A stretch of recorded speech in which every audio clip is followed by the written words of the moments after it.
자, 통화 50분 하는 사이, 자, 우리 사이가 아니고요. 네. 자, 영수회담 비선 논란 확산되고 있습니다. 자, 임혁백 민주당 전 공천관리위원장이 JTBC와의 통화에서 자, 자신의 파트너였다는 함성득 원장이 윤 대통령과 자주 또 오래 통화하는 사이라고 언급했습니다. 네. 먼저 들어보시죠. 네.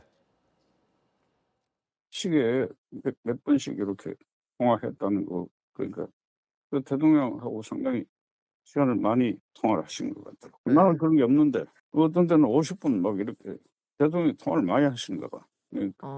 그렇더라고요. 자, 1시간 가까이 통화하는 사이는 웬만큼 가까운 사이가 아니면 좀 힘든 거죠. 네. 그러니까 이렇게 가까운 사이니까 두 사람이 이렇게 물밑조율하는데 뭐 역할이 있었다, 뭐 이런 거를 좀 뒷받침하는 얘기다, 뭐 이런 얘기입니다. 그렇습니다. 자, 임혁백 전 위원장은 공식 라인이 협상에 들어가기 전에 자신들이 물밑 작업을 했다, 이런 입장을 지금 굽히지 않고 있는데요. 자, 또 하나 이재명 대표와 윤석열 대통령이 전화번호를 교환한 그 구체적인 정황도 공개를 했습니다. 다시 한번 들어보시죠. 네. 전화번호를 드렸더니 윤석열 대통령이 이미 이 대표 번호를 갖고 있는데 이재명 후보로 돼 있는 거예요. 그래서 네. 후보를 대표로 이제 바꾸고 그때부터는 아마 그 대통령하고 이 대표 간에 이제 아마 직접 통화도 이제 되지 않았을까 이렇게 추측합니다.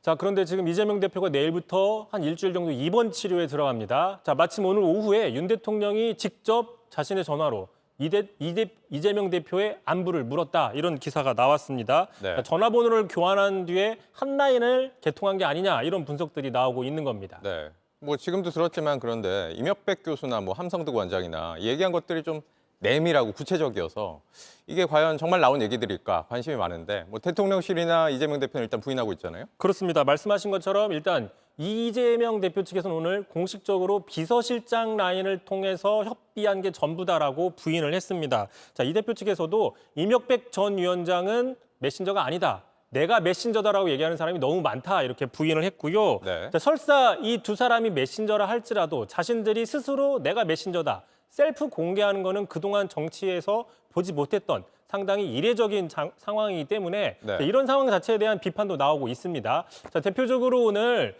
이른바 윤석열 대통령의 멘토로 알려졌던 심평 변호사가 이렇게 얘기를 했습니다. 자, 세상이 어수선하니까 참 별일이 다 생긴다. 물밑 조율은 없었다고 나는 들었다.